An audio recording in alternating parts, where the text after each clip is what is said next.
কৈলাস পর্বতে ওঠা অসম্ভব কেন?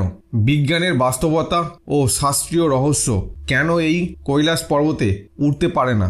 কৈলাস পর্বত, যা হিন্দু, বৌদ্ধ, জৈন ও বন ধর্মের জন্য পবিত্র, আজও এক রহস্য। বহু পর্বতারোহী চেষ্টা করলেও কেউ এই চূড়ায় পৌঁছাতে পারেননি। কিন্তু কেন? এর উত্তর পাওয়া যায় বিজ্ঞান, ইতিহাস ও শাস্ত্রের গভীরে। ভৌগোলিক ও বৈজ্ঞানিক বাস্তবতা। চরম প্রতিকূল পরিবেশ। কৈলাস পর্বত হিমালয়ের দুর্গম অঞ্চলে অবস্থিত, যেখানে আবহাওয়া ভয়ানক প্রতিকূল। অক্সিজেনের ঘাটতি, তুষার ঝড় ও প্রচণ্ড ঠান্ডা পর্বতারোহণের প্রায় অসম্ভব করে তোলে। অস্বাভাবিক গঠন ও চুম্বকীয় শক্তি। বিজ্ঞানীরা লক্ষ্য করেছেন যে কৈলাস পর্বতের গঠন পিরামিড আকৃতির এবং এতে এক ধরনের অদ্ভুত চুম্বকীয় শক্তি রয়েছে, যা দিক ভ্রষ্ট করে দিতে পারে। কিন্তু গবেষণা অনুযায়ী এটি পৃথিবীর শক্তির কেন্দ্রগুলোর একটি হতে পারে।